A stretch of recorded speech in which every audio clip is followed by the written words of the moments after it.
तो आज बच्चों हम लोग बोर्ड 2025 के लिए 12 फिजिक्स में इलेक्ट्रोस्टैटिक्स का कूलॉम्स लॉ लेकर आए हैं। ठीक है, तो सबसे पहले हम लोग जानेंगे ये चीज कि कूलॉम्स लॉ किसके लिए वैलिड होता है। क्या सभी प्रकार के चार्ज के लिए वैलिड होता है? तो नहीं, कूलॉम्स लॉ केवल पॉइंट चार्ज और स्टेशनरी चार्ज के लिए ही वैलिड होता है। तो पहले लिख लेते हैं, थोड़ा सा ऑब्जेक्टिव के लिए काम आएगा। Coulomb's law is valid for point charges and stationary charges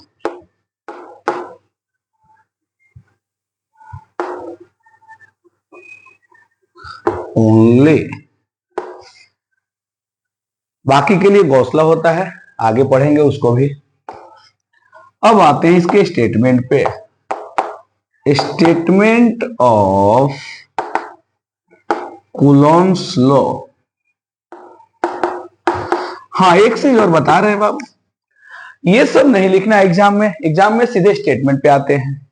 और स्टेटमेंट क्या कहता है कि अगर if Q1 and Q2 are 2 point charges and separated by distance r, अगर 2 point charge Q1 and Q2 हो और दोनों एक दूसरे से r डिस्टेंस से सेपरेटेड हो, तो उनके बीच लगने वाला फोर्स ऑफ अट्रैक्शन अगर डिफरेंट नेचर के चार्जेस है तो, और फोर्स ऑफ रिपल्सन अगर सेम नेचर के चार्जेस है तो डायरेक्टली प्रोपोर्शनल होता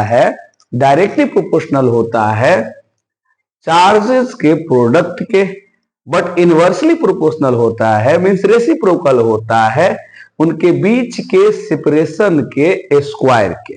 यही स्टेटमेंट है कूलॉम्स लॉ को। यही इतना ही स्टेटमेंट हम लोग को लिख के आना है। ठीक है, उसके बाद अगर जिस वेट के क्वेश्चन होंगे उसके अनुसार आगे बढ़ेंगे। लेकिन फिलहाल अगर 2 मार्क्स के क्वेश्चन आएंगे तो सिर्फ इतना स्टेटमेंट लिखना है, ऊपर वाला भी नहीं लिखना। ये सिर्फ ऑब्जेक्टिव क्वेश्चन के लिए यूजफुल है। तो अभी स्टेटमेंट लिखते हैं इसका। फोर्स ऑफ अट्रैक्शन और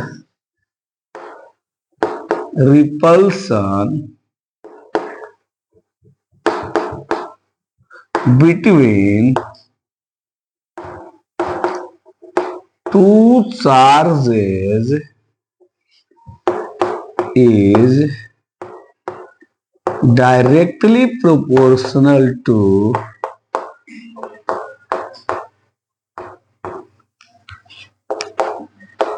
product of charges and inversely proportional to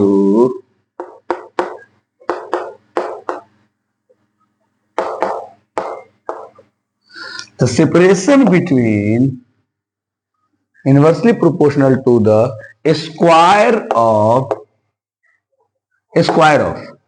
separation between them।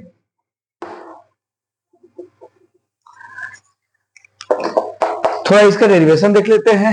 मान लेते हैं कि मीडियम क्या है,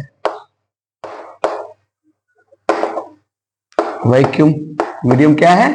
वैक्यूम। और 2 चार्जेज है, एक चार्जेज Q1 है और दूसरा चार्ज Q2 है, और दोनों के बीच का सेपरेशन मान लेते हैं R है। तो according to Coulomb's law,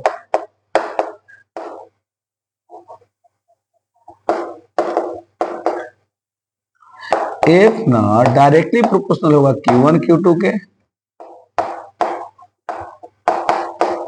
and F ना इनवर्सली प्रोपोर्शनल होगा 1/r² के। ठीक है, अब ये दोनों स्टेटमेंट को हम कंबाइन करते हैं, तब देखते हैं कि F का वैल्यू प्रोपोर्शनल हो जाता है, F है Q1 Q2 by are square के, किसके, Q1 Q2 by are square के। अब ये प्रोपोर्शनलिटी के साइन को हटाना है, और जब इस साइन को हटा के इक्वल का साइन लगाएंगे तो एक कांस्टेंट लाना पड़ेगा। तो हम लोग यहाँ पर प्रोपोर्शनलिटी के साइन को हटाकर एक कांस्टेंट के लाते हैं, के Q1 Q2 by are square. जहां पर के क्या है बाबू, तो वेयर के इज अ प्रोपोर्शनलिटी कांस्टेंट है, जिसको हम लोग और क्या बोलते हैं, known as Coulomb's constant. Coulomb's constant भी कहते हैं इसको, ठीक है। और के का वैल्यू क्या होता है बाबू, तो 1/4 वैक्यूम के लिए, फ्री स्पेस के लिए और एयर के लिए हम लोग यहां लिखते हैं एप्सिलॉन नॉट। एप्सिलॉन नॉट क्या है, तो इसके बारे में अगले वीडियो में डिस्कस करेंगे। अभी अपना केवल कूलम्स लॉ ही टारगेट है, तो इसके के जगह पर क्या लिख देंगे, 1/4 एप्सिलॉन नॉट, ऊपर Q1 Q2 है, नीचे क्या था, आर स्क्वायर। तो ये है कूलम्स लॉ के अकॉर्डिंग इलेक्ट्रोस्टैटिक्स फोर्स का एक्सप्रेशन, ठीक है। बाकी के नेक्स्ट वीडियो में देखा जाएगा। इंपॉर्टेंट है, तो इसको देख लीजिए आप लोग, एग्जाम के पॉइंट ऑफ व्यू के लिए बहुत इंपॉर्टेंट है।